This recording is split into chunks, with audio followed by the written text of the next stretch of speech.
Welcome to the Ground and Pwned podcast, a weekly show for fans of combat sports, gaming, entertainment, and plenty more. I'm Brian Shea, senior editor at Game Informer, joined by Scott Fontana, the New York Post's MMA reporter. It was another jam-packed fight weekend behind us now, and the upcoming Saturday will be a lot lighter by comparison. But you know what, Scott?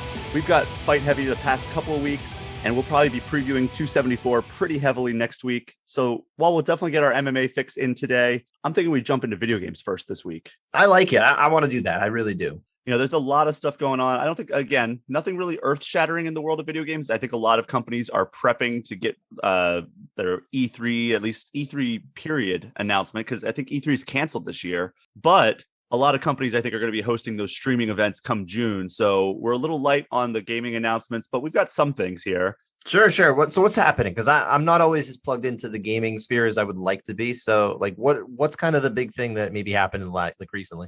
So I think that a lot of people, I mean, if you have found this podcast through my work at all, you might know that I have a Nintendo podcast, and there was a release date shakeup that I was monitoring pretty closely.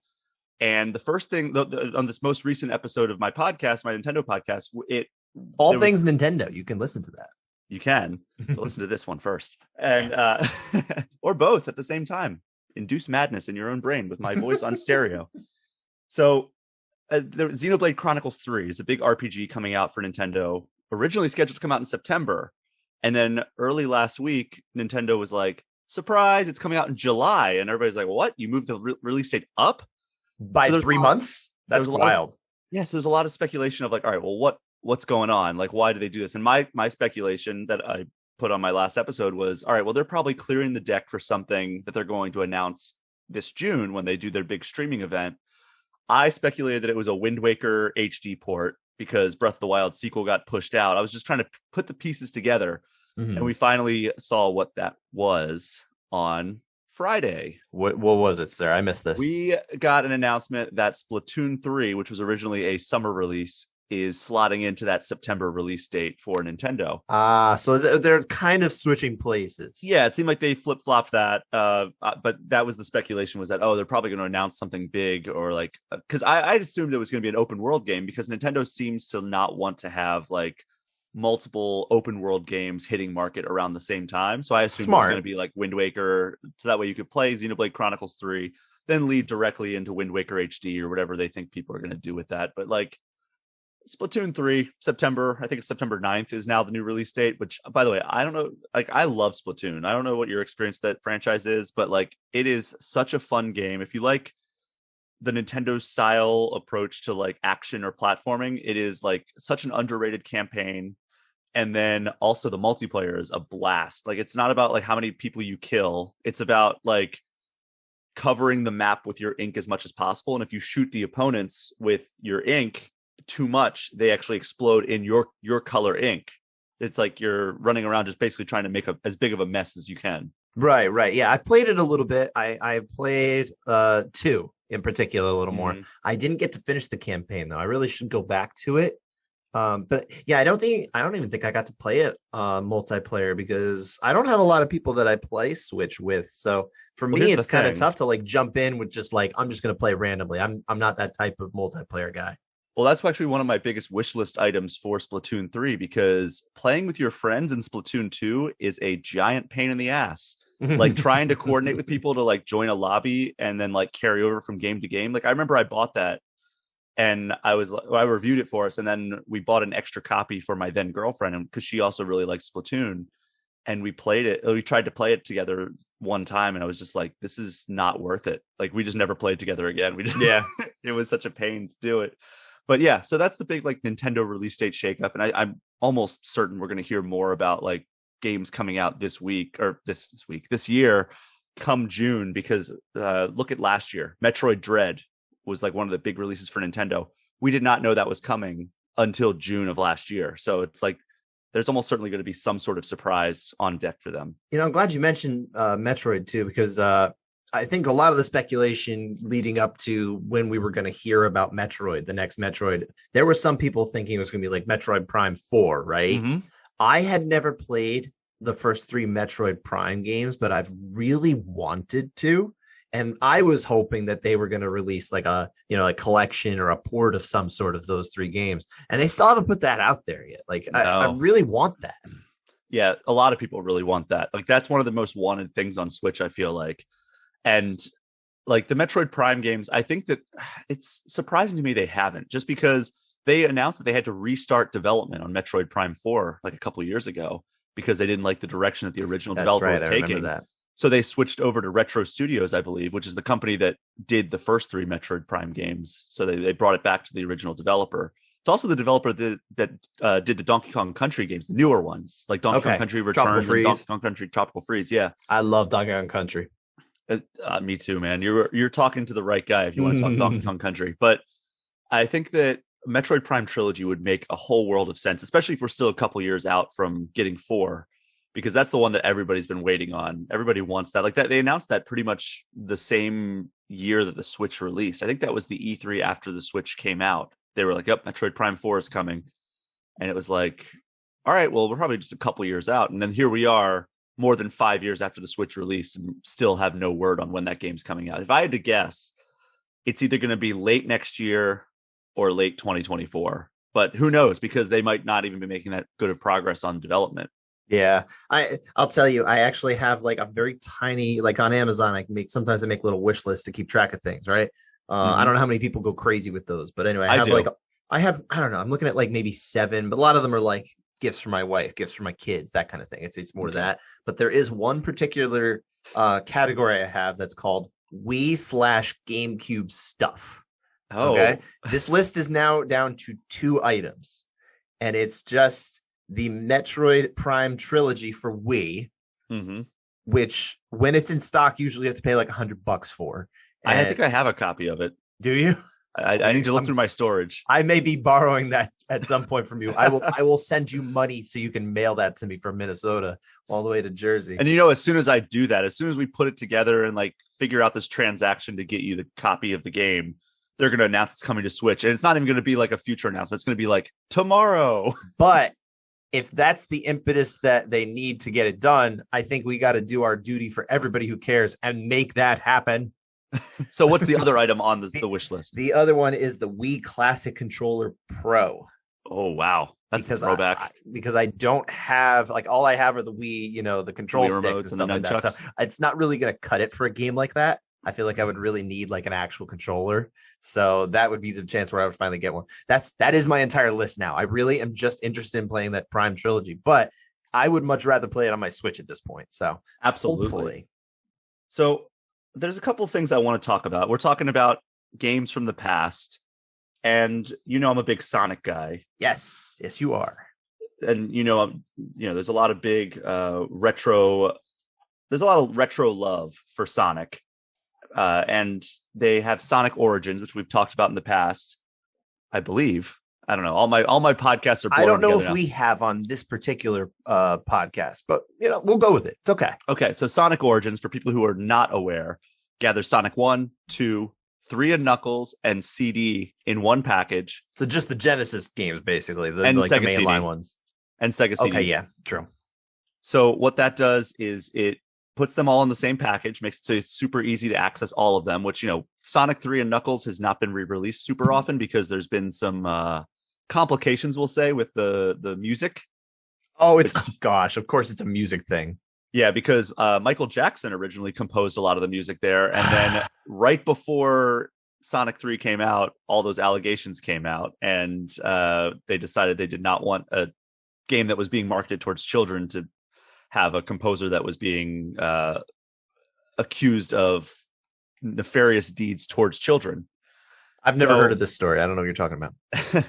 So that's why that's the theory. It's never been officially commented on. That's the theory. I've actually chased this story in the past, and nobody will talk on it. Like, I imagine it's a touchy subject. Oh God, no, did not mean that pun. Sorry, everybody. That's not moving true. on. We finally got a release date for that compilation, and it's June 23rd, so it's right around the corner, and it's a really great collection. It gives you classic mode, which makes you so you can play an original resolution and also like limited lives, or you can do anniversary mode, which gives you the widescreen format, and it also gives you unlimited lives. Then on top of that, you can play as Sonic, Tails, or Knuckles in any of the games. So if you want to play through Sonic 1 as Knuckles, you can do that, which is great. Like, that's just glide past half the episode. I think half the levels. I think it's only the second time he's been officially playable in Sonic 1. The only other time, to my knowledge, was he was playable in the mobile remake of Sonic 1. That was just like a bonus thing you could unlock. Play it on your phone? Yep. Because I actually think I have that version of the game. I'm pretty sure I beat Sonic the Hedgehog on my phone once. Wow. I couldn't do it. I can't do like the touchscreen virtual controllers. I couldn't tell you how I did it. I just remember doing it. I tried playing all those games on mobile because I'm like, oh, this is great. Like right when like mobile gaming was starting to get huge, I was like, this is awesome. I can play Sonic on the go. I can play GTA 3 on the go. I think I had like San Andreas on my phone. I was like, I'm never playing this. This is the worst possible way to play this game because I don't have a controller. It sound like the worst possible way to play that game. Yeah. So that's the big one that's coming out now. And I'm actually going to bring up a story that is going to continue to interest us. This is from Destructoid over here. Okay. Developer Tribute Games revealed that Teenage Mutant Ninja Turtles Shredder's Revenge will see the return of some original Teenage Mutant Ninja Turtles cast members who are reprising their roles from the 1987 animated series. So Cam Clark, Leonardo, Townsend Coleman, Michelangelo, Barry Gordon, Donatello, and Rob Paulson have all recorded brand new dialogue for Shredder's Revenge. Beautiful. Yes. I got to meet Rob Paulson once and interview him. That was fun. Oh, that's cool, man. That was a really cool experience. It was at New York Comic Con, actually. Oh, man. And unfortunately, it says that the team was unable to facilitate Renee Jacobs' return as April O'Neil. But Peter... And unfortunately, we did lose James Avery many years ago. But Peter Renaday is reprising his role as Master Splinter. Oh, wonderful. So that's amazing that they were able to like get all these voice actors together. And also, we got an extended gameplay trailer, which is some of the stuff that I saw when I was writing my giant feature that you can read on GameInformer.com right now. Mm-hmm. And then and you also, should. And also, it got a summer release window. Okay. All right. We're getting there. I get excited for that. So that's something that we've been following very closely. If you listen to any other episodes of this, listen to any other podcasts or episodes of this podcast, you know that we are all about that game. And then who knows when the Cowabunga collection is? We are getting our fill of Ninja Turtles this year, and I am here for it. I will never have my fill of Ninja Turtles, but you are right in that we're getting a lot. It's so good. I mean, if you count all the games in Cowabunga collection, we're getting 14 Ninja Turtles games this year. That's cheating. That's a little cheating, my friend. But you're right.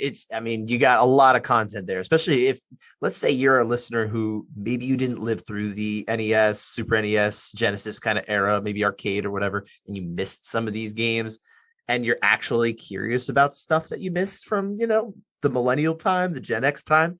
This is great. This is like an excellent, amazing jump off point because you're going to play a lot of fun games. Make sure you're playing with friends.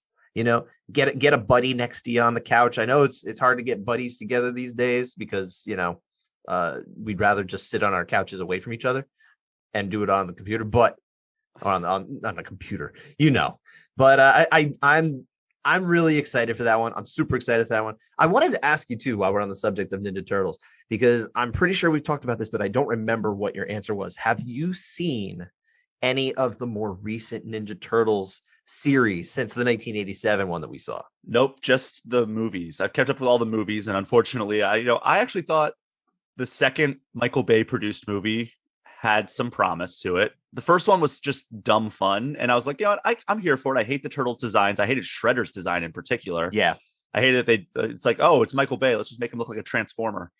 But I think right. that having that was what my headcanon was to that decision. But you get to the second one, they introduce Krang, and I'm like, all right, okay. Even though I didn't like that, like it was like, oh, here's Krang. All right, he's dead. But like, they leaned into the wacky there, though. They really they went right? with Bebop and Rocksteady were in it. That was fun. Krang was fun. I actually do. I'm with you. I think I appreciate that movie a lot better, even though it didn't facilitate more movies. They were kind of done with it then, which is fine because now we've got multiple Ninja Turtle movies in the works. Yeah, the one from Seth Rogen and I think Evan Goldberg, right? Yeah, I think that's it. I think that's his usual collaborator, and yeah, they're working on one. I think there's actually a separate one from that. But I was gonna say, and we don't need to monopolize this as a Ninja Turtles conversation because we're gonna be doing a lot of that this year. But I will say to you, especially if you're listening at home and maybe you have some fondness for the Ninja Turtles, but maybe only for the old show, if you're ever looking for something to binge, I highly recommend either of the two most recent, well, not the most recent, but because there was the other one that was most recent, Rise of the Teenage Mutant Ninja Turtles. I haven't gone through and watched that one. I wasn't really enthralled with the pilot episode, but you should go watch the one that came out from 2003. For I think for probably the first 5 seasons or so. They at some point they go to the future for like a long time. Cut out then. That's my recommended jump out point. But you can find that on I believe it's on probably Paramount Plus. Paramount Plus. Nickelodeon owns Ninja Turtles. Yes, it's on Paramount Plus. You can watch that there. Highly recommend, Brian. It's really, really, really good. Looking at it now. And then also the one that started in 2012 or 13. I forget which year it launched, but that was when Rob Paulson, when I got to speak to Rob Paulson, it was doing the voice of Donatello this time instead of Raphael. So it's really good. That one is great because it takes elements from basically every Ninja Turtles outlet that's been made, and they kind of take their own spins on it and repurpose them in their own universe and make it their own. And it's really, really, really excellent. I'm assuming these are both on Paramount Plus. I assume they're both on there, but I'm not 100% sure. I know that the 2003 one is on Paramount Plus. I know that. So I highly recommend, especially for you, sir. I will definitely check those out. Like I am in full on turtle fever right now. Oh, hell yeah. Then we've got to get you on board. You should, you know what we should do? You should find time to watch at least the first season of each show before we get to like those games are out. That way we can kind of talk about them too. That makes sense. I like it. That's the challenge for you, sir. Challenge. Man. Finding the time to do anything these days. I know. But you know what game I really enjoyed that made a surprise return, or at least an announcement of a surprise return? What you got? Tales from the Borderlands. Did you ever play that? I played that. Yeah. That was like pretty much my only experience playing a Borderlands game.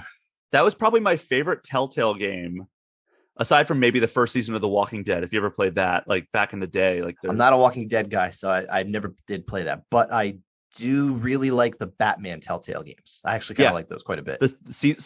I would say my top 3 Telltale games are, and I'm going to separate them by season: The Walking Dead season 1,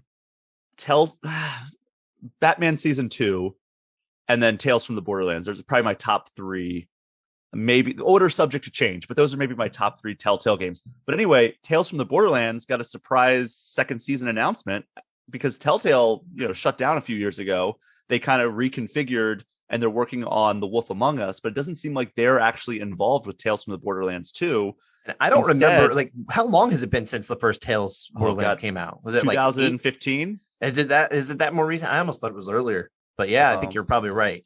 Either way, we're talking about 6-7 years ago. 2014. Okay, yeah, almost 8 years. At least that's when it started, because it was episodically released, so it started November 2014. But wow. So yeah, Tales from Borderlands. It seems like it's being developed internally at Gearbox. Oh, so that'd be cool. They're actually going to be doing it, but I don't know if they're going to continue the story. It was just announced at PAX East this past weekend. And I'm excited for that. If nothing else, it was one of my favorite Telltale series, and now it's brought over to Gearbox. And I'm looking forward to it. I don't think there's any real details. I think it said it's coming this year, though. Okay, this year's getting pretty crowded. Let me ask you this, because I don't know how much of the Borderlands games you had played. I now own Borderlands 1, 2, and pre-sequel. I don't have 3. I own them all because I got them either at sales or I think one of them was the PlayStation Plus free game one time. So I didn't pay much for these, but I do have all 3 of these particular games. Is it worth going back and playing them at this point? Like, because I'm trying to figure out my backlog. I don't know how much your backlog is. I'm sure it's crazy, but I would say skip pre-sequel. Okay. I think that 2 is worthwhile. 1, they were still figuring some stuff out for that formula, but it laid the foundation. I think if you're like interested in the series historically, which doesn't seem like you are, you just kind of want to see what games are worth playing. I would say 2 is the one you go back to, and then eventually when it's on sale, you pick up Tiny Tina's Wonderlands, which just came out in February or March.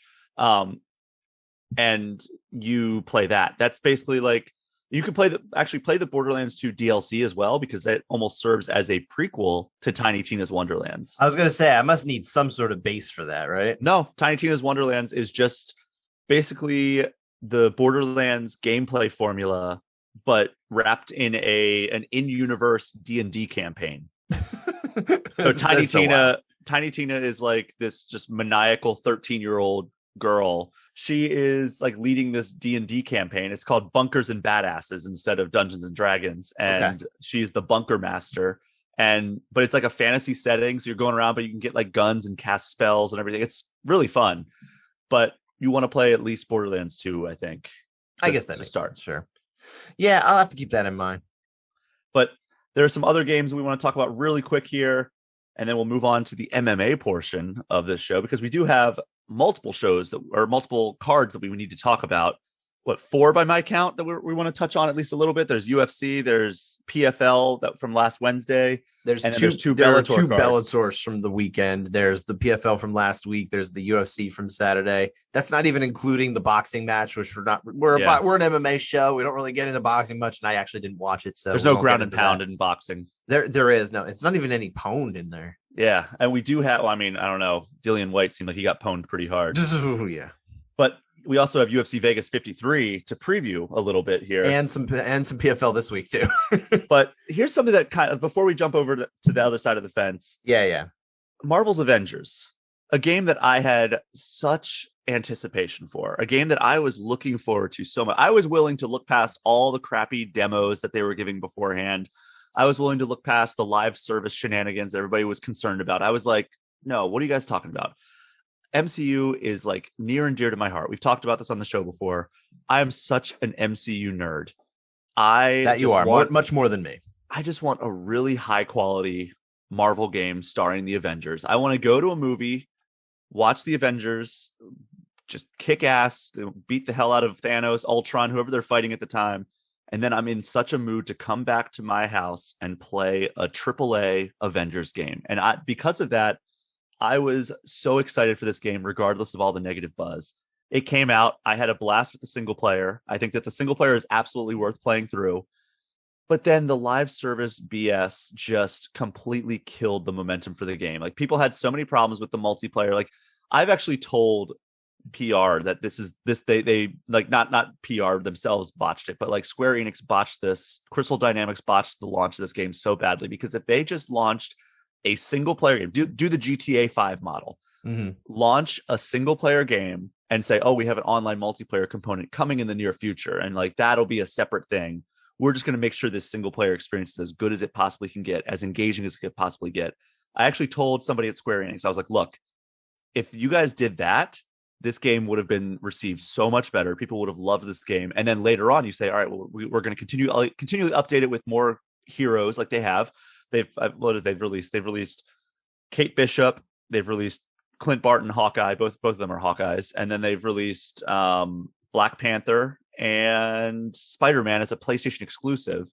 And then they just announced that Jane Foster is coming, which is, if you've watched the Thor Love and Thunder trailer, that is Mighty Thor, as she is known as in the comics. She's not Thor, she's actually Mighty Thor. Yeah, that's Jane Foster picks up the mantle of Thor in the comics. And I remember hearing when that happened, but I didn't realize there was like a slightly different nomenclature she got. I thought she just was Thor. Well, it seems like she is going to be taking up the mantle of Thor in the movies as well, starting with Thor Love and Thunder. If you've seen the trailer. Yeah. She is making her return after being away from the MCU for like 10 years now. Like, she hasn't appeared in a movie, I think, since Thor 2, I think was the last time. That was her last one. Yeah. So it's was she in one of them for like a beat or something like that? I could have swore that was the case, but maybe it's not important. But I think like she showed up in Endgame very briefly as like a picture, because it was like, here are the people who were snapped. So like she showed up like very briefly as like, oh, Jane Foster was snapped out of existence. But we'll have Padme playing Thor now.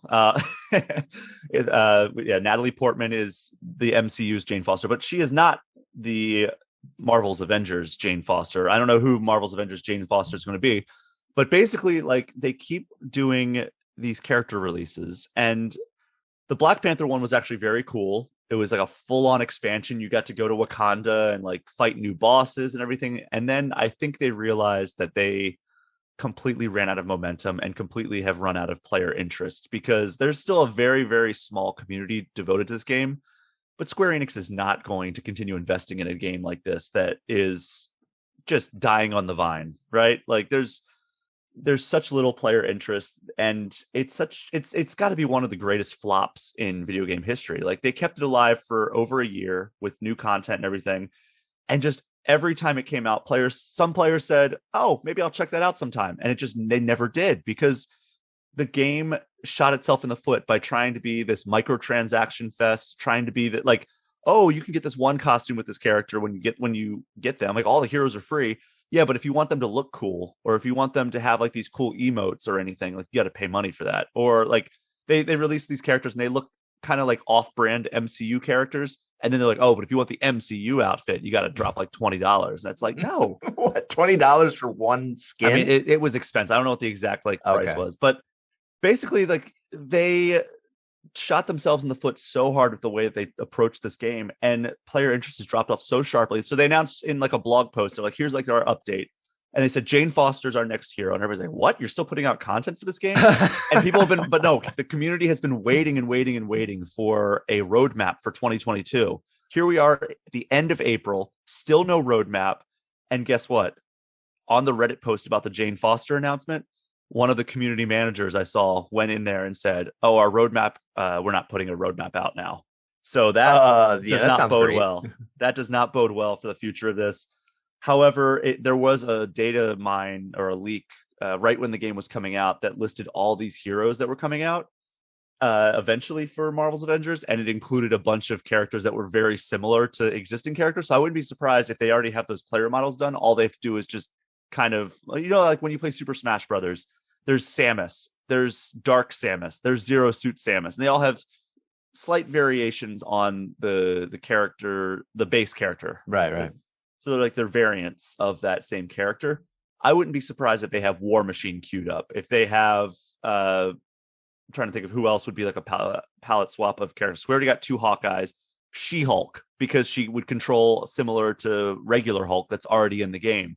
We have Jane this sounds Foster, super Thor exciting coming. to give you almost the same character, but just not. Exactly. So, like, Super exciting. I would not be surprised if that's what they continue doing. If they want to say, oh, we're still supporting this game, and it's like, yeah, you're supporting it through characters that already basically exist in this world. It's just like War Machine. All right, he has a little bit more heavy artillery. Maybe he's not as fast as Iron Man.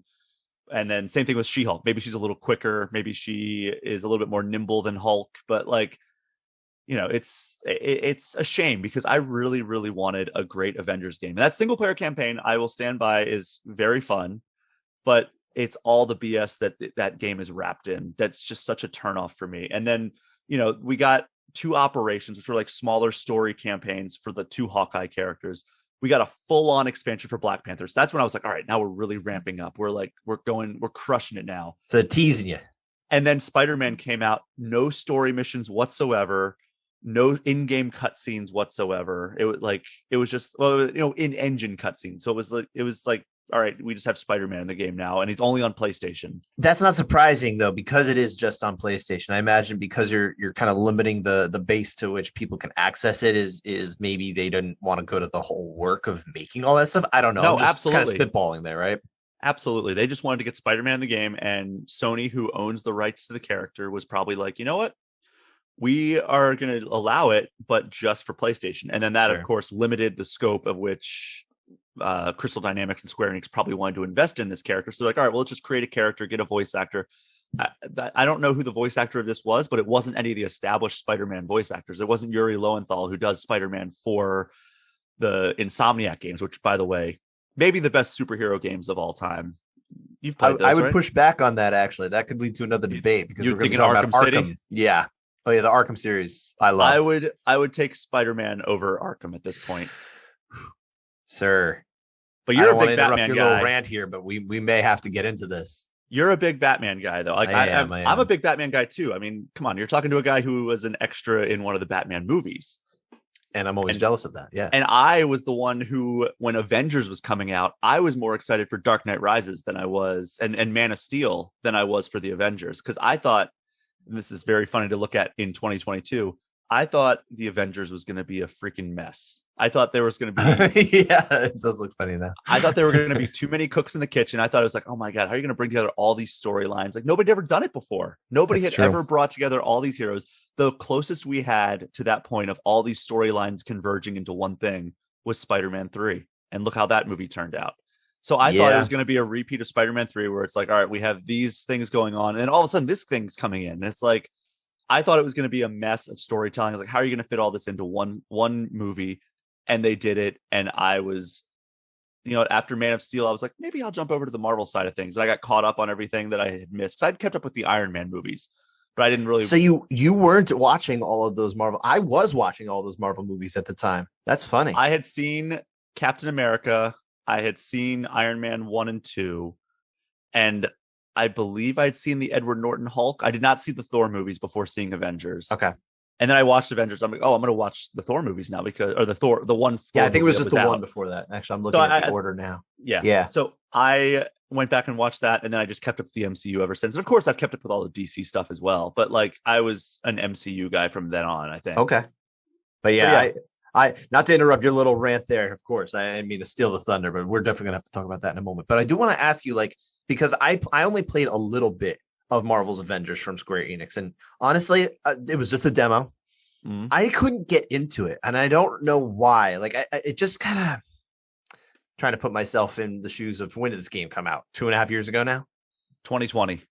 Okay, it was mid-pandemic, right? Yeah, it was at the. Okay, it was about 1.5 years ago. September, I tried to put myself October. Back in the shoes back then, and I don't know, man. I couldn't really get into, I guess, what was going on there. It just felt kind of, maybe it was just because it was still a demo kind of situation, but man, it didn't grip me. Like, I thought I was very interested in it. I had a buddy who was like hyped through the roof for it, probably like you were.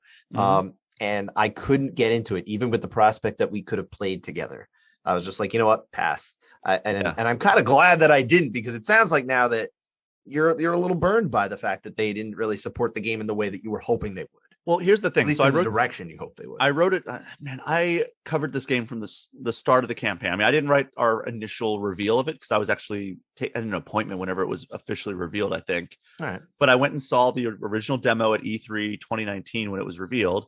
I went and played the game for the first time. I was one of the first people to play it at Gamescom 2019 in Germany. And I met with the team and I played it. And like, they just gave me headphones. They're like, all right, yeah, we just want you to be as focused as possible on this. Play through it. Let us know what you think. And I remember I was like, you know what? Captain America feels good. Black Widow feels good. Hulk feels really fun. My two characters I was most anticipating to play as, Thor and Iron Man, kind of sucked. And I told them that. And I told the PR guy, I was like, look, like these characters should feel so powerful. Iron Man should be a blast, like just to like zip around, like just blow people away with his missiles, his repulsors, his unibeam. Like that should feel powerful as hell. Same thing with Thor. He's a literal god. And like you have one of the combat designers of God of War 2018 on your team. You should know how to throw a hammer or an axe or whatever you want to give Thor. Like you throwing and retrieving a projectile weapon should feel amazing if you worked on God of War 2018. Because, Kratos throws around a lot of stuff in that game. In particular, his weapon, and he recalls it. And that's like one of the most satisfying things. And it's like, why doesn't that feel so good as Thor, which is pretty much the character that the God of War team took that from? And it's like, why can't Thor do that in Marvel's Avengers when you have somebody who actually worked on God of War 2018 coming over to work on this game? Like, why doesn't it feel good? So it seemed like they took that to heart because they did make some tweaks prior to launch.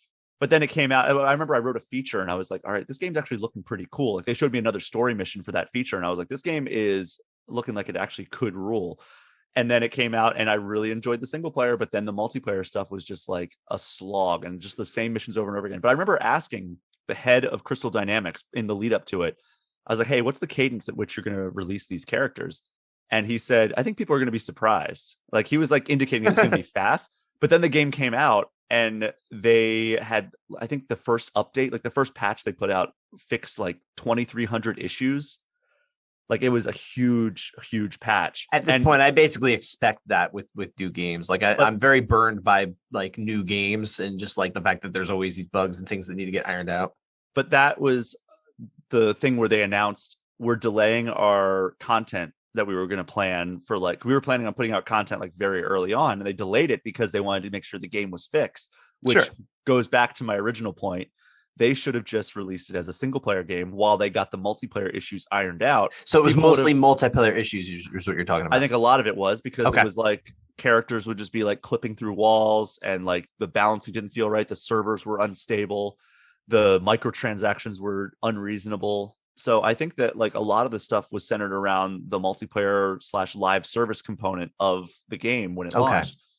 But all of this is to say that like it was such a surprise to get an announcement that they are still supporting this game. But I think that the release of Jane Foster and how they handle that, do they handle it like Black Panther, where they do it as like a full-on expansion with a huge cinematic story and big name voice actors? You know who voiced Black Panther? I don't. Kratos himself. Oh, okay. So if you want to hear Kratos, Kratos is, I think, Christopher Judge, I think is his name. Sounds right. I was going to say Chris Judge. So he voiced T'Challa in the Black Panther War for Wakanda expansion, and he's great. So like they got big name voice actors for that, and then Clint Barton and Kate Bishop. Like, is it going to be like, is this Jane Foster release going to be a huge expansion that gives you Asgard to go around and explore and everything, or is it going to be like Hawkeye's expansion where it's like, all right, you get to like experience like the smaller scale story that contributes to the overall story arc? Or is it going to be like Spider-Man where they're like, all right, we just got to get this character out the door. We have a deal with Marvel that we've got to fulfill. We're just going to put out this character and you can play with her in existing story content. That's going to tell us a lot about the direction that this game is going. Are they going to start sunsetting this game, or are they going to continue to stubbornly support it? That is going to be very indicative, I think, based on this release. Yeah, I mean, I feel for people like you who are kind of still in it and hoping for it to go. I'm obviously on the outside there, but it doesn't sound like it's anything that's going to bring in kind of new audiences, especially. Like it almost seems like that ship has completely sailed. They're just really, someone like you, again, who's very invested in it, is just praying that they give you enough to feel like you got what you wanted out of this game. Well, it's all been building the arc. And this is like, I guess, kind of spoiler territory, but it's also been used in their marketing. It feels like they've been building to this giant story of the Kree invasion of Earth. And like there are Kree sentinels that have been on it. So like there's some like history that the Kree have, like, which if you've seen Captain Marvel, that's the Kree. Like that's the race of characters, those blue-skinned characters in Captain Marvel. Which is also building to what my idea is that Captain Marvel was going to be the final like season 1 character, because they were also talking about how they were going to do seasons for this game. So like sounds like that might not happen. This is all part of season 1 that they originally had road mapped out, which was like, we're going to have all these heroes, all these story arcs, and then it's going to culminate in this. And then maybe like, just like the Marvel Cinematic Universe has like arcs, like, the first Avengers was one phase, then the next one with Age of Ultron was the next phase, and then we got to like Thanos territory, which was like the next phase, but that was all part of the Infinity Saga. Like these were all going to contribute to the overall Marvel's Avengers arc. And I think that it was going to culminate in a full-on Kree invasion of Earth, and then also Captain Marvel as like the final climactic hero of the season. Who knows if we ever get there, but it's just a shame because this game did have a lot of potential. Crystal Dynamics, amazing studio. And like they announced a new Tomb Raider game, and it's like, all right, are they going to start transitioning talent from Marvel's Avengers over to the new Tomb Raider title? Yeah, I wouldn't be surprised, right? Dude, it's a shame because again, that game had a lot of potential. Obviously, it's a beloved IP, and we're not getting what I think a lot of Marvel fans were hoping for and deserved, and it leaves everybody wanting, because people do want that AAA Marvel game. They want a game that, aside from Insomniac Spider-Man, which is amazing again, but like we're going to debate that on a different show. Maybe next week, you and I are going to make sure that we talk about Batman versus Spider-Man in games. I'm still, by the way, I have homework assignment for watching Ninja Turtles. You have homework. You need to track down that copy of Batman versus Teenage Mutant Ninja Turtles. What do you mean track it down? Have you seen it? Yeah. Oh, I thought you haven't seen it. I thought we talked about this. That you heck no. I've seen the movie. I've read the graphic novels because there are several of those. I own I think 3 or 4 different ones. There's 3 that are like mainline, and then there's another one that's like, I guess you could call it maybe a little more kid-ish. So I'm all about Ninja Turtles and Batman mashup. This is a minor spoiler, but it's something that you had to know was going to happen. This is the selling point for me. If like somebody was like, "Hey, why should I watch this movie?" Aside from the fact that it's Batman and TMNT together, which I didn't need more than, but go on. Batman and Shredder fight. And it's like, what more do you need? Oh yeah, I literally said yes when that happened. Like I was in my basement alone when that happened, and fittingly I was in my basement, and I like was just so hyped when I was like, oh yeah, we got Batman fighting Shredder. What else will I ever need in my life? So when the first Batman Ninja Turtle mashup graphic novel was announced, it was in the summer of 2015. And it was during a break it was like the parenting class that you have to take, or not have to take. I guess it was more or less have to take at the hospital that my wife and I were going to, because we were having a baby at that point, my oldest. And I saw that during the break, and I got like giddy as a child, and I'm like, yes, this is gonna be so great. So, and it totally was. You should go find the graphic. Another challenge for you is when you have downtime, borrow from the library the graphic novels, because they're also fun. I don't know, do you read many comics and graphic novels? It's been a while. I actually had a subscription to Marvel Unlimited, which was a great way to catch up on all the runs that I missed. Like Ultimate Spider-Man is a great one. New Avengers, those are ones that I was catching up on. Was reading some other stuff, but like, yeah, it's been a while. Like I have some graphic novels, like it's just off screen. I have like a shelf with some graphic novels, but it's been a while since I bought a new one or like cracked open a new one. I let my Marvel Unlimited subscription lapse just because I just don't have the time, unfortunately, to read some of the comics and everything. But yeah, that's one that I would love to read. I actually really want to get caught up on the IDW run of TMNT. Which is terrific. I'm a little behind on it too. Actually, I'm probably almost 2 years behind now. Pandemic really screwed me up with that. But are they like available like on demand anywhere, or would I have to buy them on Amazon? Because like IDW also does the Sonic the Hedgehog comics, which I actually bought the first, I think, 10 issues of, and I was really enjoying. I just fell off of them because like, and it's interesting because Ian Flynn, who has been writing the comics for the longest time, he's been writing the comics since they were with Archie Comics, and now he's actually going to be writing the next Sonic game. He's going to be writing Sonic Frontiers. Okay. Because like people have been complaining about the storylines in those games. Like at Sonic Forces, a lot of people were unsatisfied with the story of that game. And like it's been a major sticking point with the modern Sonic titles that, hey, this story kind of sucks, especially Forces, because they were promising the world. And then it had a really cool premise of like Sonic is like, he's, if you play Sonic Forces, in one of the opening scenes, it's heavily hinted at that Sonic is killed by Robotnik. And then it turns out he's just captured and being tortured, which is, I don't know, worse or better, but then, yeah. But anyway, I guess if you're into torture, that's better. But then like Knuckles and Tails form a resistance, and like Dr. Robotnik or Eggman has taken over the world. And like, it's like, all right, this is a really cool premise, like kind of like a darker storyline where Sonic is like captured and like you have a created character that like kind of joins this resistance, and it's just executed very poorly, unfortunately. But then, like bringing in Ian Flynn gives me hope for Sonic Frontiers. I think that like he has written some really great character arcs for Sonic and really great story arcs. And if they can capture some of that magic in the games, it could be a really cool thing. I will tell you that to answer your question, I know that they do have, at least through Comixology, they've had some of the Ninja Turtles IDW run on there before. I don't know where they have it now, to be honest. It might still be on there. So if you have access to it, subscribe to Comixology, shouldn't I? Or is that part of Amazon Prime? I think it might be in part of Amazon Prime. I always forget because I don't use it as much as I really. I honestly, I don't read many digital graphic novels. I really do prefer to have the actual pages in my hands. I don't know. I guess it's old school. I don't know how many people are switching to digital, whatever, but that's kind of where I'm at. I prefer that as well. Okay. I mean, and you're talking to a guy who works for a print magazine. So like, and I work for a newspaper. You work for a newspaper. We lean more that way anyway, which is hilarious because I used to intern for a newspaper. I used to intern for the entertainment section of a newspaper when I was in college. Nice. And on my time, like I was there for a semester, and my last time going into the office, I had like kind of like an exit interview, even though it wasn't like I was quitting or anything. It was just the end of my term.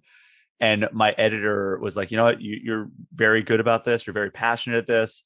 My biggest piece of advice to you, get out of print journalism because yes, it's there dying. are a lot of people who tell that. I had an old boss who his best advice was to interns was, and he was kind of tongue in cheek a little bit with this, but he would always say, "Don't do journalism."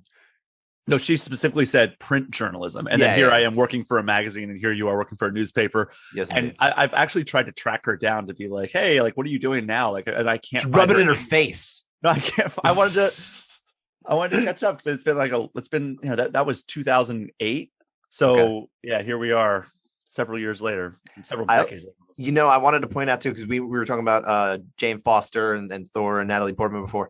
I did get the chance to kind of Google it really quickly when you were on your little rant there, which was terrific. I appreciate a good rant, but she did provide new voiceover for Endgame. Natalie Portman. Okay, so that was her essentially her appearance. I think they had to pay her for that, like probably a good amount too, but it was just for that. And it says archival footage. I'm just going off Wikipedia here, but I think we can trust Wiki on this one. Probably didn't get analyzed. Yeah, I don't think people are going after that. But you know what? We've talked a lot about games and nerd culture. We're about 46 minutes in here. Let's talk some fights. Before we do, because I think we do need to kind of get over to the fights because there is so much. I just wanted to ask you what you're playing, because I actually got to play a new game too. But what are you playing first? I'm checking out MLB still. I'm still trying to. I haven't had a whole lot of time. Like just full transparency to our listeners, I have been extremely busy. Like on the professional side of my life, I'm prepping for some pretty cool stuff in at my job. So I have been using a lot of my downtime to research stuff. But MLB is one that I'm excited. I'm excited to get near the end of my season. I haven't really put. That's a good one to like dip in and out of when you're busy too. It is, yeah. It's something you can jump in, play a couple games, call it a night, whatever. Like there's just not a lot of games that I've been checking out. There's a lot of games that I want to check out. Kirby and the Forgotten Land. I've started picking that back up, and I'm having a good time with that. But like, yeah, I'm coming off of 2 episodes of All Things Nintendo that are extremely research heavy.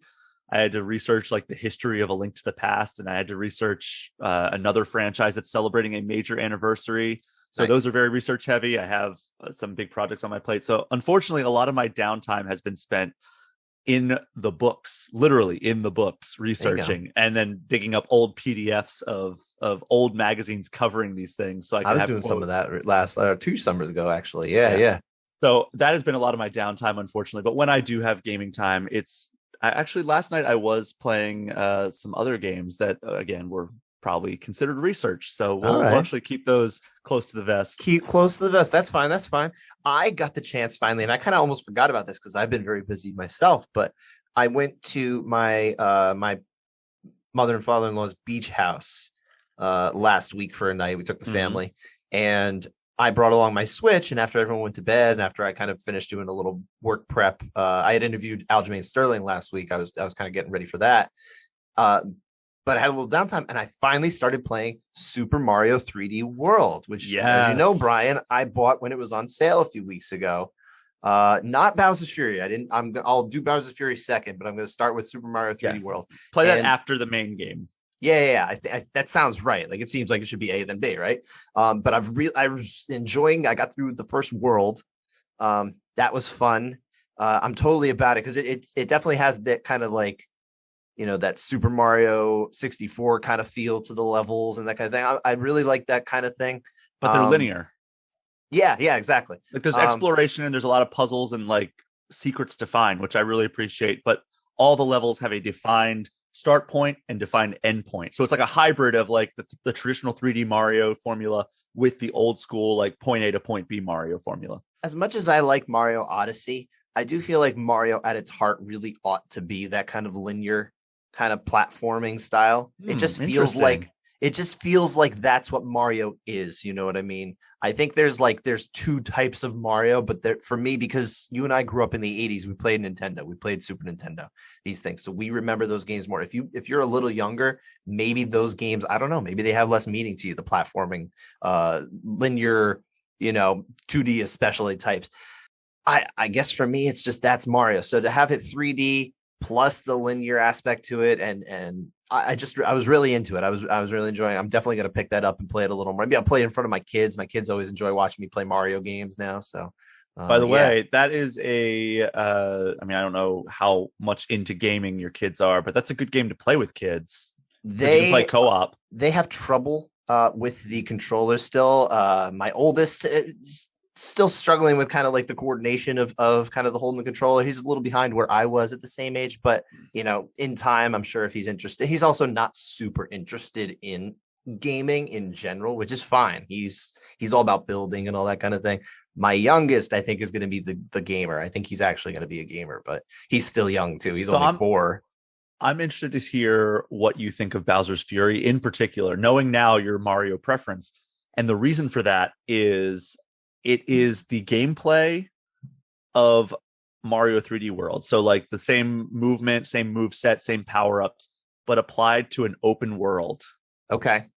So, but very curated playgrounds, very curated obstacle courses that you can run around, and like it's some of the most fun 3D Mario obstacle courses that you can imagine. And and also it swings the camera down behind Mario instead of the kind of the isometric view that you get in Mario 3D World. It swings it down behind Mario like in Odyssey and 64. Okay. So it's open world in that way. It's almost like a hybrid, like just like Mario 3D World is kind of like a hybrid of classic Mario and modern Mario.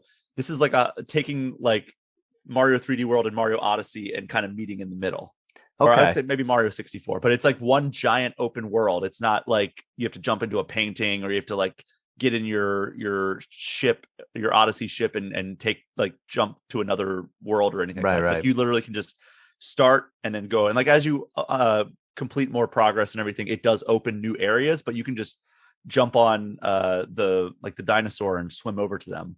Now, listen, don't get me wrong. I really do like Mario Odyssey. Like, I really thought that was a fantastic game. It's just, if you're gonna say to me, we're going to make a new Mario game, and we want to know, Scott, you're going to decide the direction of it. Do you want it to be more like kind of the way these linear 2D even platformers are, or do you want it to be more like Mario Odyssey, sequel to Mario Odyssey? I would choose the older format, the more linear format.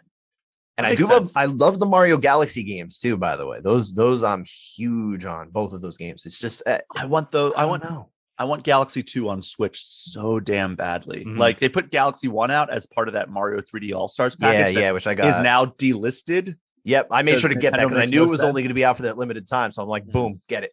Yeah, I definitely bought a copy of that, and it's like I think I can still find it at my local Target. Like every once in a while, I'll check out like the game section of my local Target. Yeah, and they have copies still, and I'm like, should I just pick one up just because like eventually these are going to be extinct? I was going to say you should pick one up as an investment, sir. Screw cryptocurrency. I know a lot of UFC fighters are into crypto and Bitcoin and all that stuff.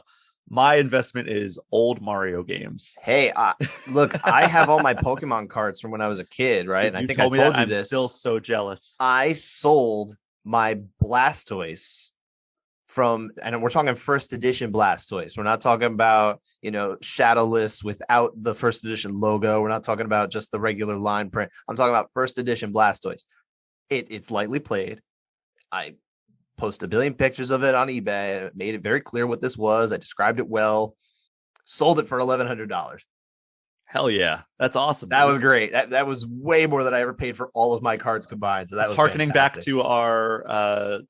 to our episode 2 where we were talking about how you sold the Ninja Turtles box. Yes. And it's just like boxes of stuff. Cardboard just sells for a lot of money these days. Cardboard's in the fantastic. 90s, man. And look, if we're going to kill all these trees to make it, we better at least revere them and keep them in pristine condition. And maybe we'll stop killing more trees. But I work for a newspaper, so who am I to talk? So, Scott, we have talked a lot about video games. We have. And I could talk all day about it. But yeah, I think you're right. I think it's time to move the fights, right? I think we need to get to the ground and pound part of the ground and pound pun. That's right. Yes, I think it's time. We don't have to go crazy with everything that happened over the weekend, other than to say, because I know you were very busy over the weekend, and I don't think you got to watch as much as maybe you would have preferred to, right? No, I would have loved to have more time, but like I was reading like hours and hours and hours on end, and then like my very rare free time that I had this past weekend was spent doing personal things that I wanted to do outside of fighting. But I did catch up on some of the stuff. Yeah, let's start with that. What just like very briefly overview, what did you watch and what did you miss? I missed the entire UFC card. The whole thing? You haven't watched any of it? No. Okay. You watched a little Bellator? I caught Rafion Stouts. Rafion, not Brazilian. No, he's not Brazilian. Just kicking Juan Archuleta into next week. That was wild. Yeah, that was a great finish for him. He looks like a world beater. I watched Clay Collard and Jeremy Stevens, which maybe fight of the year contender. I don't know if it's fight of the year contender, but it was definitely. I would put it this way: I have trouble thinking of a PFL fight that was better. I don't know that I can think of a better PFL fight. It might have been their best in their history, which, I mean, it's not necessarily saying much because I can't think of any other PFL fights that really stand out. But this was a really good fight. Clay Collard got the good win over Jeremy Stevens. Really good fight. You're right. You know what? I need you to walk me through this Liz Carmouche stoppage because I have seen nothing about this. That's the one card I'm completely in the dark about. Okay, yeah. So obviously there were 2 Bellator cards over the weekend, 278, 279. It was part of their kind of 2-night doubleheader in Hawaii. They were paying tribute to the armed services and that kind of thing as well. And Liz Carmouche, of course, is a Marine, not former Marine. She's a Marine veteran. Don't call them former Marines. They don't like that. But she is a Marine veteran. And the referee in this one, by the way, was also a Marine veteran in Mike Beltran. That is not a conflict of interest. Anyone who thinks it's a conflict of interest, come on, you're crazy. They didn't serve together. So there is that. But so Liz Carmouche is going for the flyweight title that is owned at the time by Juliana Velasquez. It's more or less going the way of Velasquez. I think on the scorecards, Velasquez is up on all 3 cards going into the 4th round. And on 2 of them, she's actually got 3 rounds to none. So at that point, she really just needs to kind of survive and not get 10-8'd. And she's going to retain her belt, right? Mm-hmm. Round 4, near the end of the round, skip past. And it's been mostly a reasonable round for Velasquez, but she gets taken down. She gets put in the crucifix position. Of course, one of the most compromising positions you can find yourself in on the ground. And Liz Carmouche is landing some elbows. They're not like big, devastating elbows necessarily, but she's landing consistently. There's about 13 seconds left. And all of a sudden, Mike Beltran, I think most of the people watching at home were very surprised, dives in and saves her. And that ends the fight. And obviously now Liz Carmouche is the champion, but I think the immediate reaction, and you'd have to watch this for yourself. It's kind of one of those judgment calls you'd have to make for yourself. But watching it live, I'll tell you, it did not look like the greatest stoppage whatsoever. She's obviously pinned there, but there's nothing being landed that's kind of like it look from our perspective at home. Doesn't look like it's actually like kind of putting her out, making her in real danger, that kind of thing. Now, look. If Mike Beltran is there, I will concede that there are not the greatest camera angles that we're getting of this situation from Bellator. Maybe Mike Beltran is seeing something that we don't. He's got a better view of the eyes and kind of see that kind of thing. But it looks like Velasquez is doing everything right. She's bridging. She's trying to get out. She's not fighting. It looks like she's not out by any stretch of any of these strikes. And all of a sudden it's just stopped. So if she was out, even for just a moment, you stop that fight. The ref can stop that fight. And if she gets hit and then comes back, that's one thing. But I just didn't see that watching from home from our seat. So it really didn't look like the greatest of stoppages. It's unfortunate because there were only 13 seconds left in the round. Referees don't know that and they shouldn't care. If there's 1 second left, it doesn't matter. You stop it when it was time. But which is why Dominic Cruz's argument when his Henry Cejudo fight is null and void. It is null and void. Yeah, if you're out, you're out. The ref can stop you. You needed to protect yourself better. That's your own fault. By the way, small tangent or at least small detour here. What is your opinion on that stoppage, the Cejudo Cruz stoppage? I think it's fine. I mean, I've seen worse stoppages. I've probably seen more well-timed stoppages, but and we're talking about a title fight in both of these scenarios. So obviously there's kind of like that whole, the heightened importance of the fight, that kind of thing. But if the fighter is out, the moment they go out, the referee can decide to stop that fight. That is entirely up to them, and they're within their rights and rules and regulations and everything that they ought to be doing. So yeah, I don't really have a problem with that. This one just, it seems a little different, and you kind of start to wonder too, if it's like, okay, is this being stopped a little early because they're women? Sometimes we see the plug being pulled a little earlier on women's fights than on men's fights, and I do think that's kind of unfortunate. I'm not saying that that's Mike Beltran doing that on purpose. Even I'm not even saying he did that here, but it does at least bring that to the forefront of your mind. Like, hey, why can't we let this go? Like this seems like a reasonable way to let this fight go. It's not like anything was being landed again. And I encourage you to watch it, just that finish at some point, if you're able to. Like it's only, you only have to watch like a minute of the fight really to get that. Speaking of wild finishes, and something that I guess this wouldn't be a wild finish, but something that I think that I did not expect was Horiguchi to be just kind of controlled. Kyoji Horiguchi, yeah. I mean, he on the cards, it was actually tied going into the 5th round because they alternated rounds. Horiguchi won the even numbered rounds 2 and 4, and Patchy Mix, who got the win, he won 1, 3, and 5. But going into it, if he was able to pull out that last round, Horiguchi could still win. But you're right, it kind of, and they pulled this out on the Bellator broadcast too. They said it kind of reminded them of Demetrius Mighty Mouse Johnson doing the same thing to Horiguchi many years ago when they fought for the title.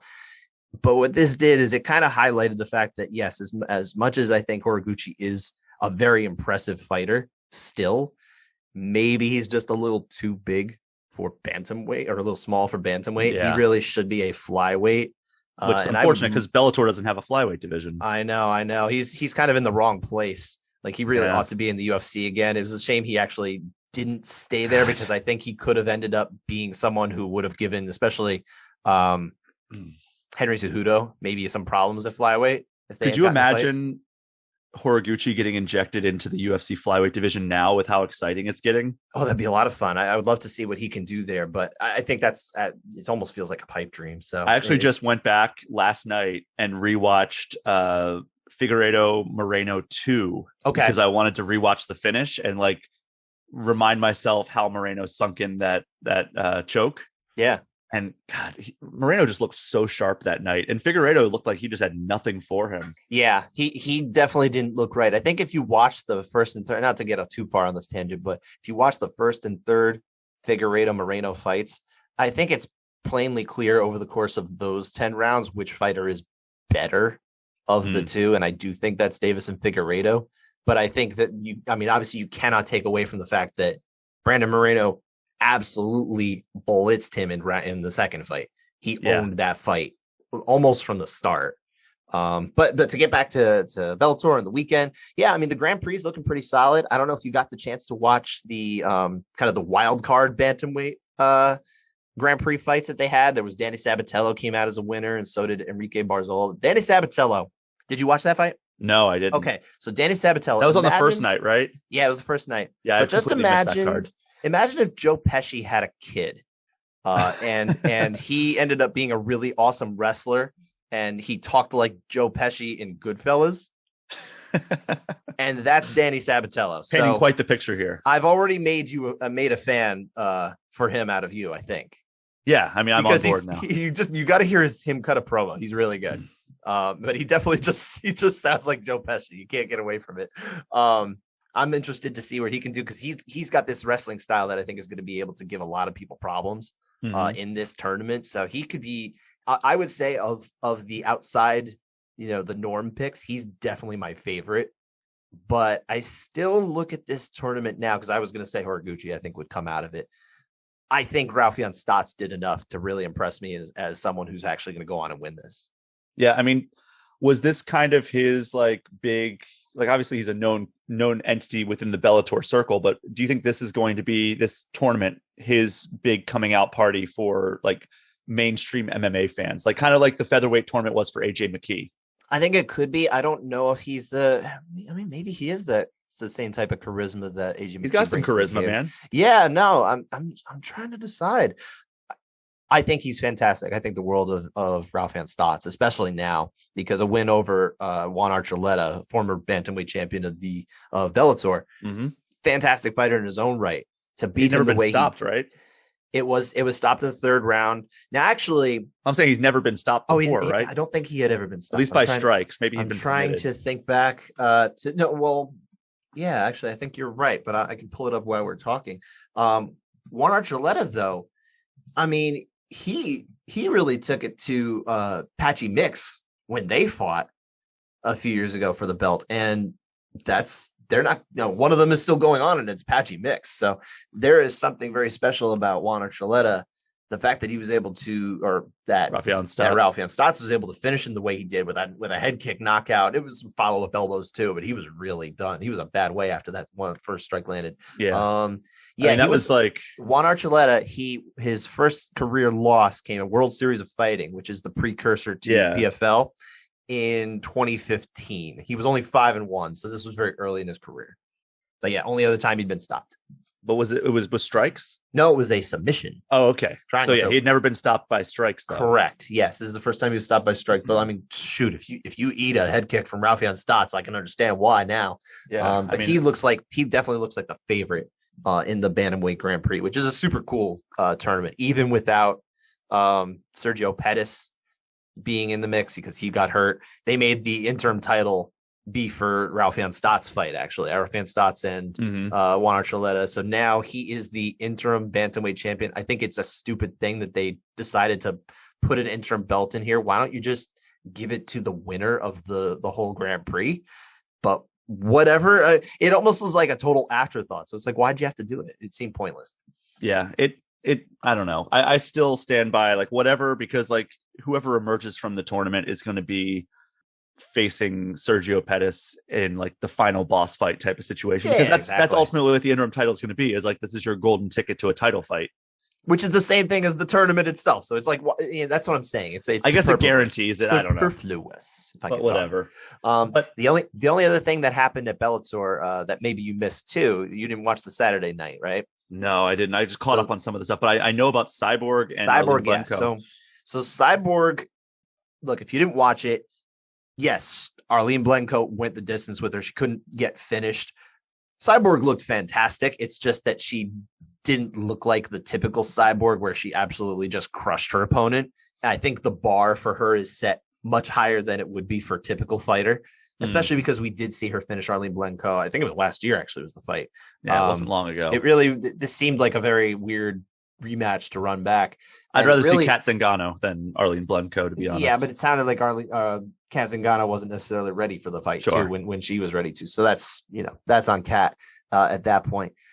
Arlene Blencowe, I mean, she was game. She survived. She did all that stuff. She showed a lot of toughness, and I think she earned a lot of respect from fans. But nonetheless, I mean, Cyborg still was better. She actually lost a point because of an illegal knee that kind of came out in the first round. Excuse me. It didn't seem malicious, and it was very partially blocked too by Blencowe. So I don't think there was like a great deal of damage. It's a good thing too, because the fight was able to continue and that kind of thing. And Cyborg ended up winning all 5 rounds.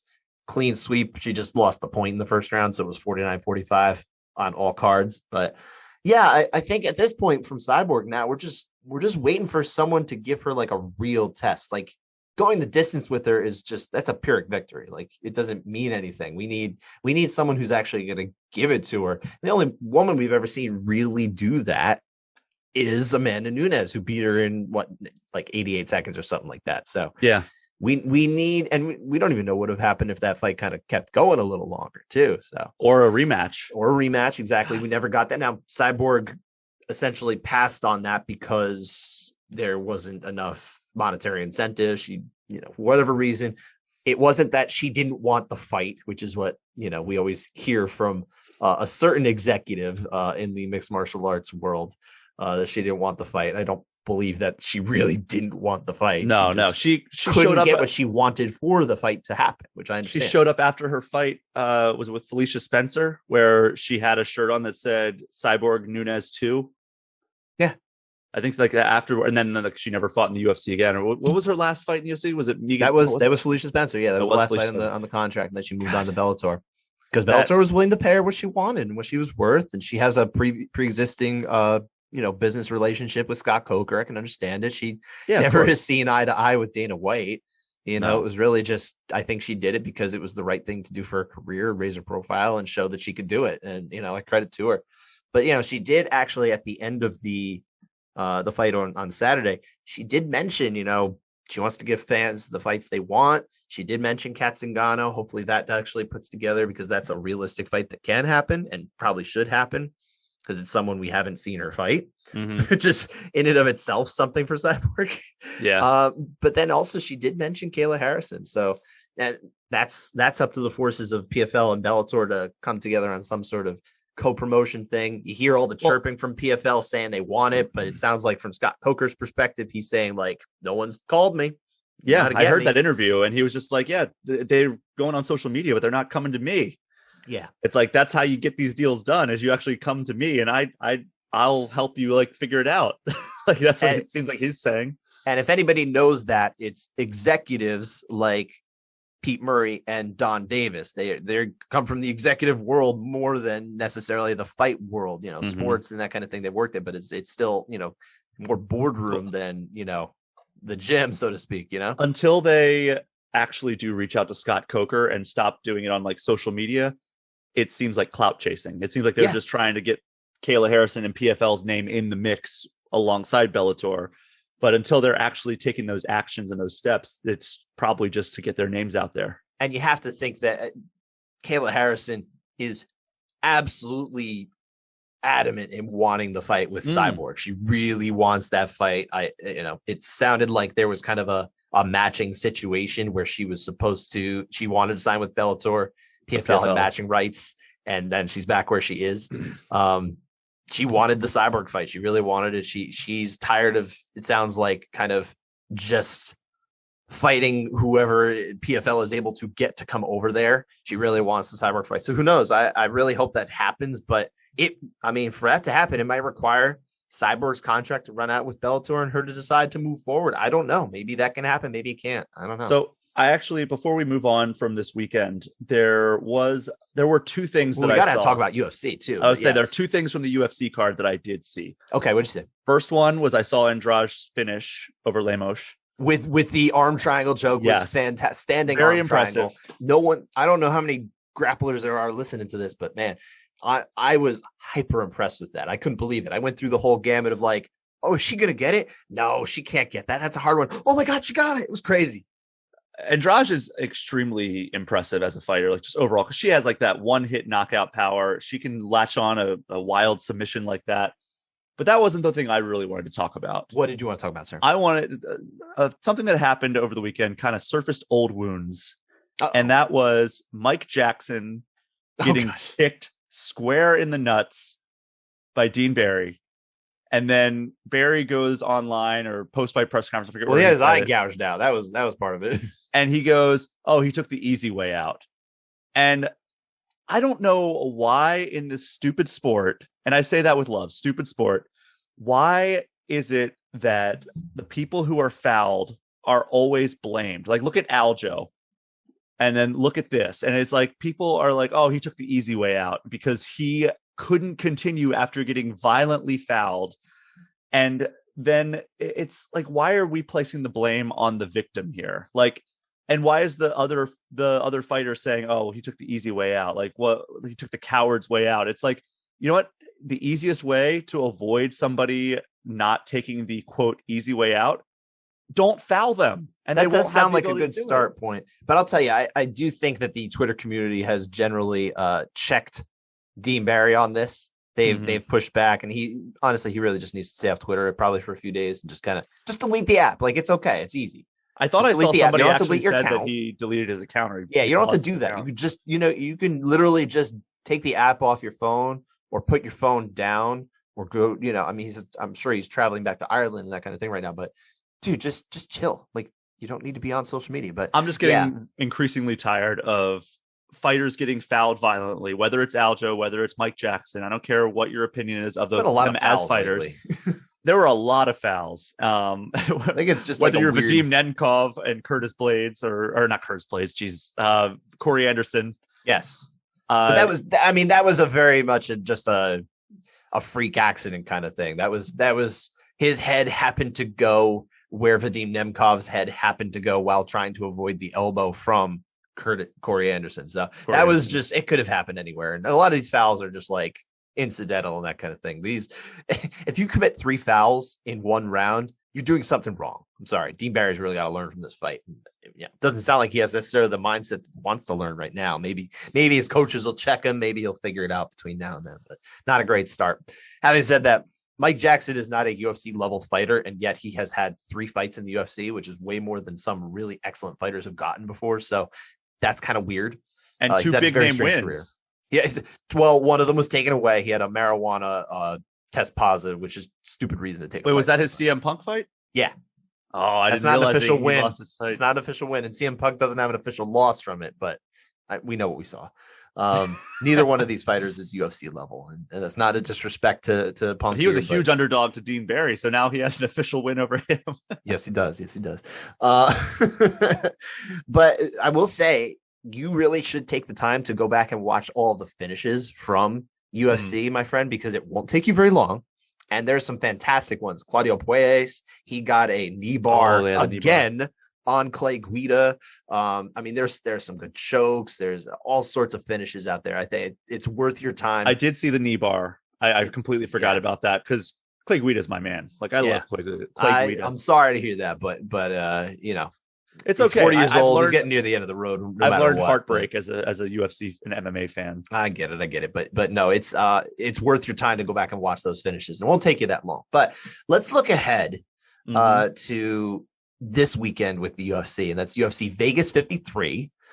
They have more or less the MMA landscape to themselves this time. PFL is not trying to go at them at the same time. It's Rob Font against Marlon Chito Vera is the headliner here. I think this is probably the most compelling headliner that we've gotten for a UFC fight night in at least a month. Yeah. I mean, what was the one a couple weeks ago? Because that was actually a pretty good headliner. Are you talking about Vicente Luque and Bilal Muhammad? Yeah. See, I was excited for that. think this is more interesting because I knew that what happened in that fight was a very real possibility where Bilal Muhammad would look impressive. And I don't want to take that away from him, but it's not necessarily the most aesthetically pleasing fight if you're looking for, you know, like kind of a throwdown kind of thing. This is going to be, I think, a striker's delight between Rob Font and Marlon Vera. That's going to be a lot of fun. 135 pounders. They're always moving. It's going to be a lot of fun. I like this one. And like the card itself, I think is stronger as well. Like it's not a great card, but it's solid. I would say. Like I always like seeing Arlovsky.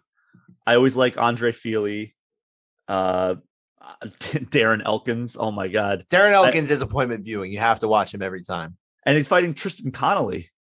Yes. Who, you know, he going back to the gaming world, he is I believe the jiu-jitsu coach for EA Sports Vancouver.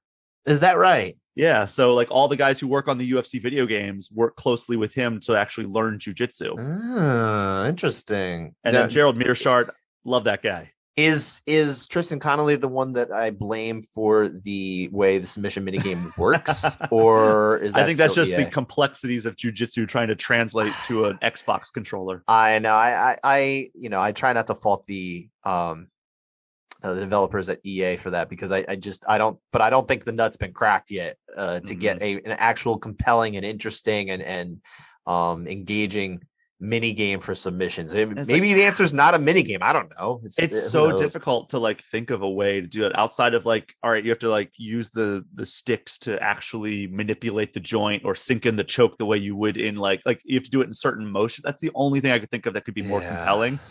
But then that gets into the whole realm of like, all right, well, how do you make that approachable for people who don't want to learn like the way that you actually are going to manipulate a joint in a submission? Like, because EA Sports is like, whether you think they're like garbage or you think they're a great developer, they are trying to make a game that is fun for people who are fans of the sport, but also very approachable for people who just want to pick up a fun game and play it. Well, my feeling is always that, and this is not necessarily a knock at all, but I think that there is a path for, I guess it would be EA, right? If they're going to use the UFC license to make an arcade style MMA game, because I've been playing a little bit here and there the Bellator MMA Onslaught game. Now it's almost like I do it for comedy, but I kind of do, but the one thing I do like about it is just the fact that it is a lot more easy to pick up and play than the UFC game. It's just the UFC game is so complex. Like, there's no way I could have a friend over and be like, "Hey, let's play this game." It's like, okay, so you have to know that these are all the modifier buttons, and you have to move in these directions if you want to do this. It's way too much. It's just too much. The Bellator game at least simplifies that. Now, maybe people don't want that. I don't know. I like arcade style sports games. So I mean, I really think there's room for this. There's stand and bang mode in the UFC game. It's not the same. That's not what I'm talking about. Because like I do still want the grappling. Now the Bellator game handles grappling, especially submissions, in like a really terrible way. It's just a stupid button mash game that I haven't figured out how to win, if it is even winnable. I don't know. But it's hard. I want the mixed martial arts experience. I want the grappling to be good and fun, but I want to be able to jump into it very quickly.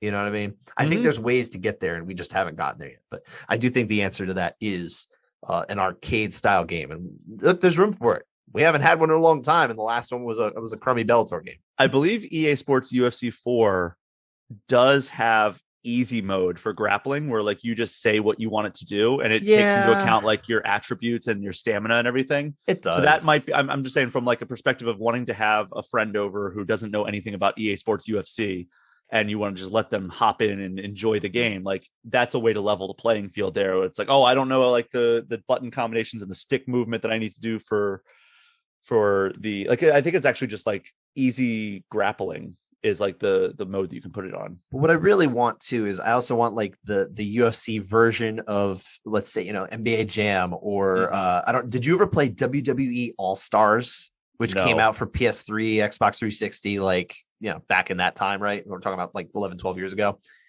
It's honestly, I think it's a lot of fun. I actually think it's a really good wrestling. I would go back and play that now. Because it's kind of in the same vein as like Def Jam Vendetta, right? Yeah.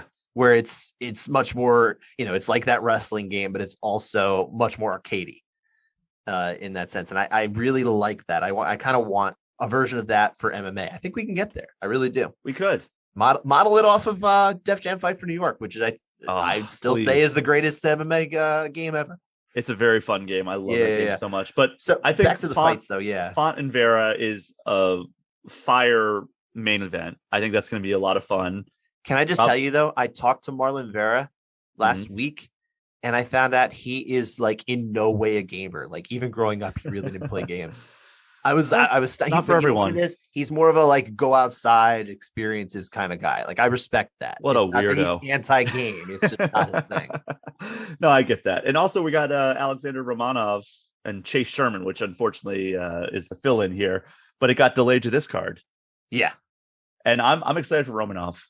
I'm always excited for Romanov. I'm always excited for Darren Elkins, like we mentioned. I think Gerald Meerschaert is always fun, but sometimes Krzysztof Jotko can be like anti-fun, so I'm not sure how that fight's going to go. That one I'm a little nervous about. Jared Gordon against Grant Dawson. That's going to be fun. Like we're on the same wavelength here. That one I think is going to be a fun fight. Andre Fili is literally always in like a close decision.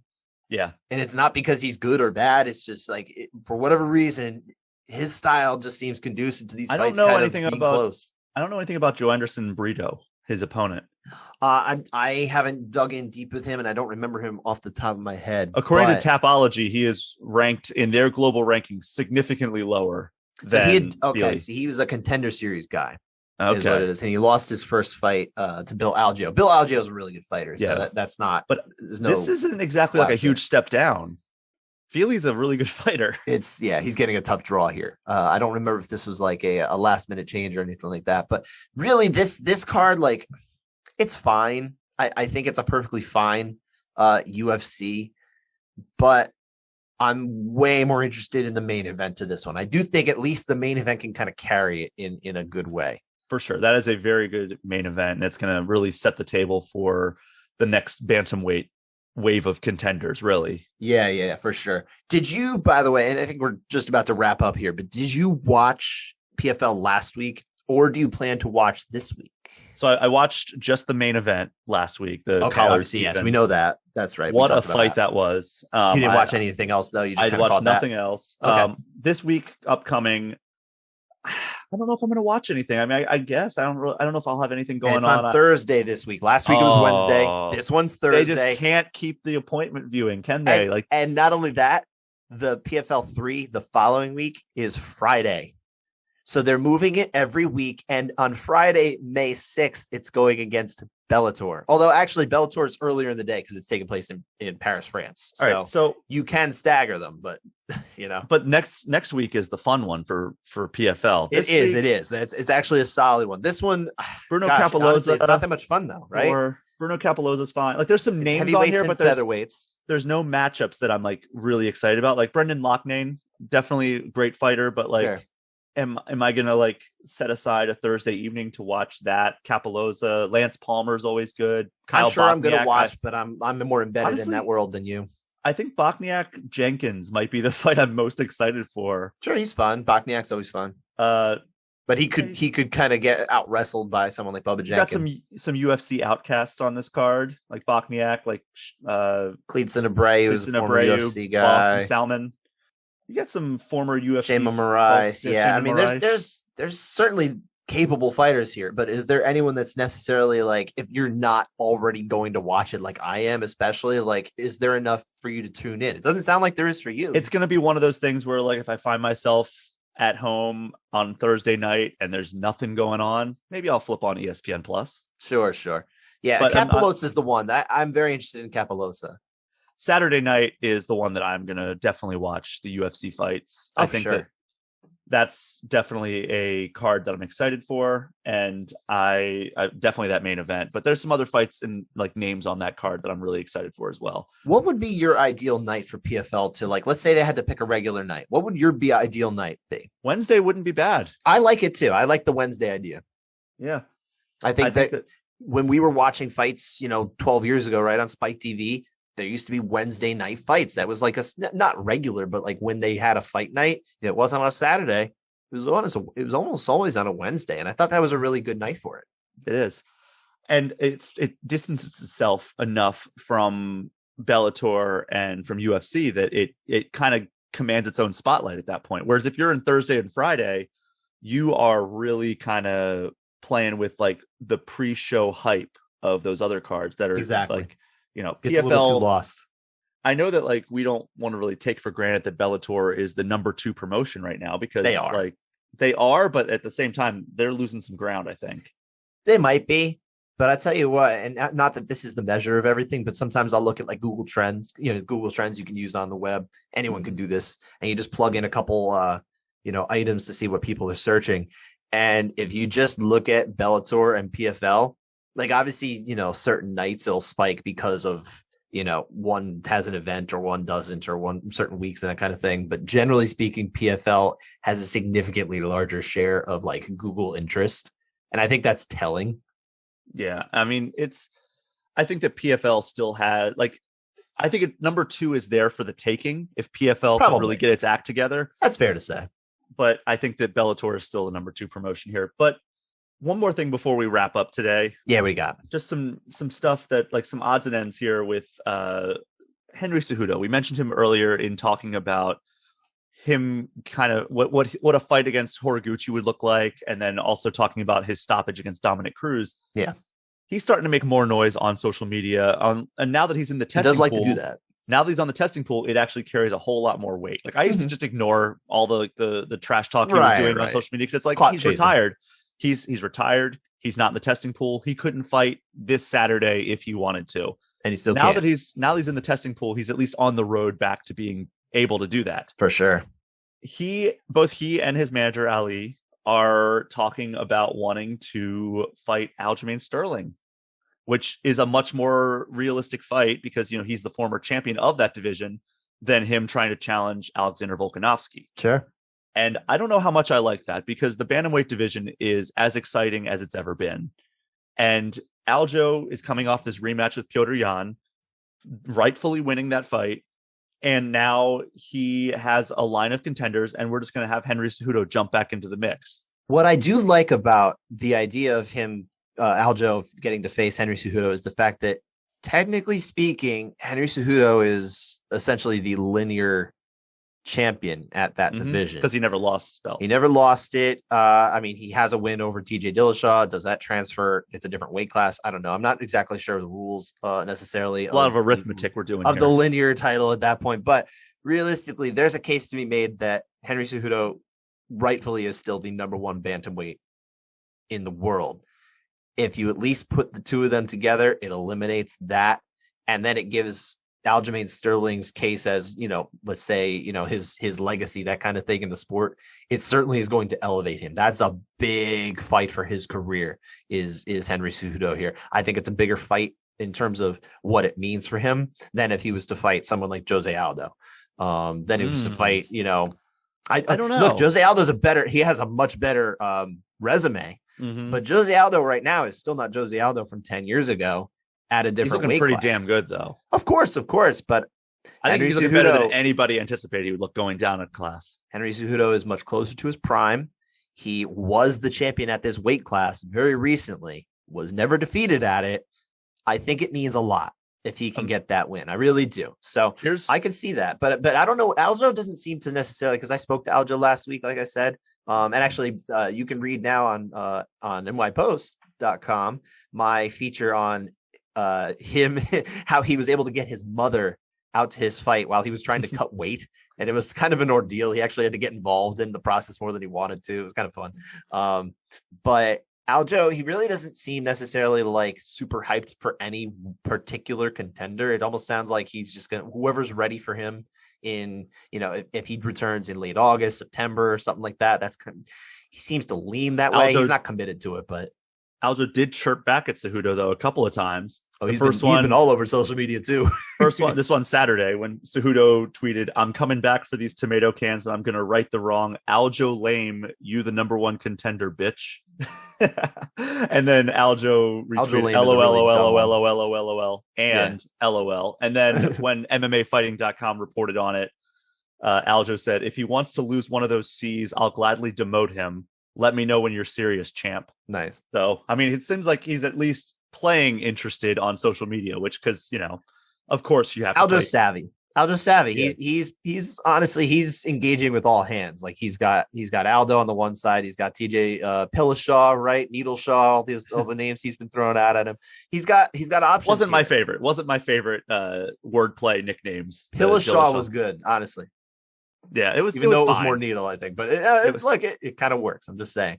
But yeah, I think he's savvy enough to know that any of these could be options. He's playing all of them, and those are the three guys that make the most sense right now. Like, no offense to this fight this weekend, I don't think if either Rob Font or Marlon Vera wins this fight, they're next in line, or could even make the case, because both of them have just lost to Jose Aldo very recently, and it's gonna be hard to leap that.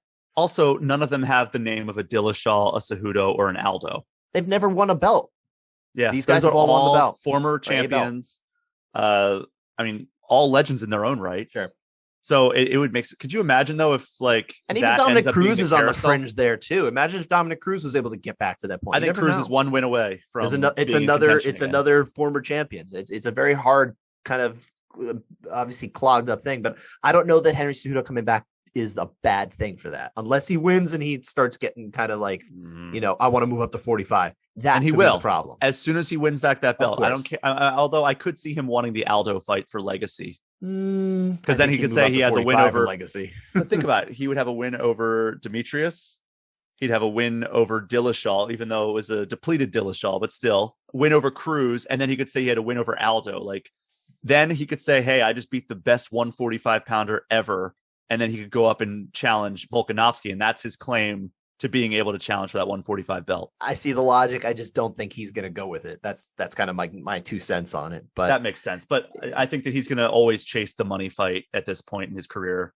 Once he tasted that sweet money fight against Dillashaw, you knew that's where he was going from then on out. It's hard to blame him. I mean, in this sport, you got to take your money when you can, probably get out. And he got out, but I guess he still wants the edge. I think he thought he had more leverage to get more money than he really did, because it didn't seem like Dana was phased whatsoever. And that's so weird, because see you later. Good luck. He was on the fringe of being like one of the bigger stars in the UFC, and he's just like, "Yeah, I'm going to retire." If Dana, like, he knows there's a number that I want.